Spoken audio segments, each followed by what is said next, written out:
చేద్దాం ఒకసారి PCR audio రావట్లేదు. we have to adjust.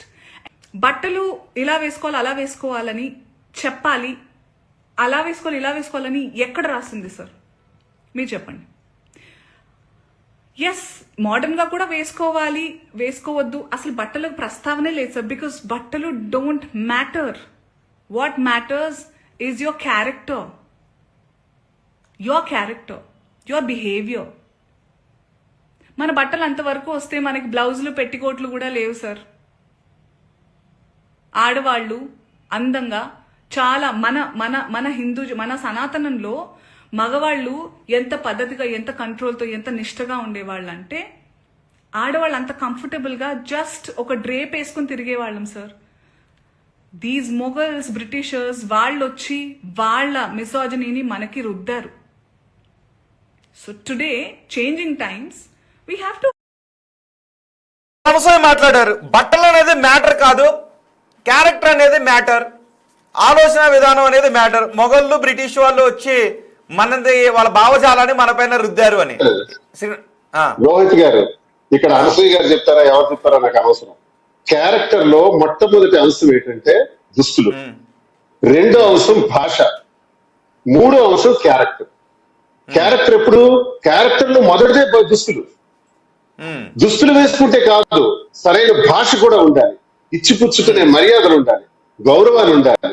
అప్పుడే మనిషికి గౌరవం పడుతుంది. ఇప్పుడు నేను మీకు అరే అన్నాను అనుకోండి, నాకు విలువ లేనివాడిని, నేను గౌరవం లేనివాడిని అని అర్థం, నాకు క్యారెక్టర్ లేదని అర్థం.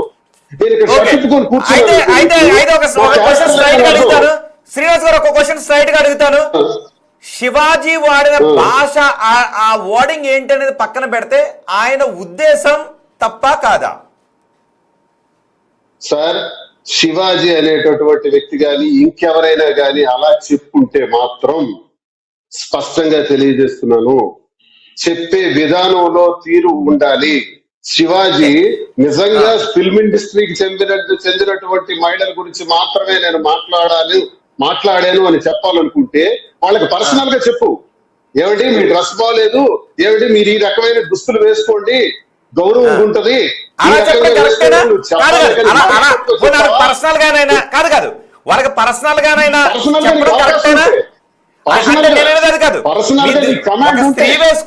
ఒక స్త్రీ వేసుకున్న దుస్తుల్ని మీరు వేసుకున్న దుస్తులు బాగాలేదు అని పర్సనల్ గానైనా చెప్పడం కరెక్టేనా? ఏమిటి రోహిత్ గారు, మన చెల్లికి చెప్పవా, మన అక్కకి చెప్పవా, మన భార్యకి చెప్పవా? స్త్రీ అంటే నాగలోకం నుంచి రాలా, ఇంద్రలోకం నుంచి రాలా, అంటే చెప్పాలా? భూలోకం నుంచి రాలా. చెప్పండి, నేను చెప్పింది వినండి సార్. స్త్రీ అనేది మనలో ఒక వ్యక్తి, ప్రతి ఇంటిలో ఒక వ్యక్తి, వేరే లోకం నుంచి వచ్చిన వ్యక్తి కాదు. మన చెల్లి కూడా సరైన డ్రెస్ వేసుకోకపోతే అమ్మ డ్రెస్ బాగలేదమ్మా కొంచెం మార్చమ్మా అంటాం. అక్క నీకు సారీ చాలా బాగుందని చెప్తాం, బాగలేకపోతే బాగలేదని చెప్తాం. స్త్రీకి చెప్పడంలో తప్పేం లేదండి, చెప్పే విధానంలో తప్పు ఉందంటున్నారు. మాధురి గారు మీరు మాట్లాడాలి. మన అక్క చెల్లి ఇంట్లో వాళ్ళు ఎవరైనా సరైన దుస్తులు వేసుకోకపోతే అమ్మా నీకు ఈ దుస్తులు బాగాలేదు అని చెబుతాము, పబ్లిక్ గా అలా చెప్పడం కరెక్ట్ కాదు అని అంటున్నారు. కానీ అనసూయ లాంటి వాళ్ళు ఏమంటున్నారు అంటే అసలు మాకు చెప్పడమే తప్పు, మీ ఏ దుస్తులు వేసుకుంది, స్త్రీ ఏ దుస్తులు వేసుకుంది బాగుందా బాగాలేదా అన్న దాన్ని పక్కన పెట్టి ఏ దుస్తులు వేసుకున్నా మీరు చెప్పడం అనేది కరెక్ట్ కాదు అని అంటున్నారు. సో మీరేమంటారు మాధురి గారు? నేను అనసూయ గారి మాటతో ఏకీభవించట్లేదండి. శివాజీ గారి మాటలో ఓకే, బట్ అలా చెప్పుండకూడదు, భాషా విధానం బాగాలేదని చెప్తాం. కానీ మరి ఇప్పుకొని తిరగడానికి చెప్తే నేను దానికి ఏమీ ఒప్పుకోనండి. అంటే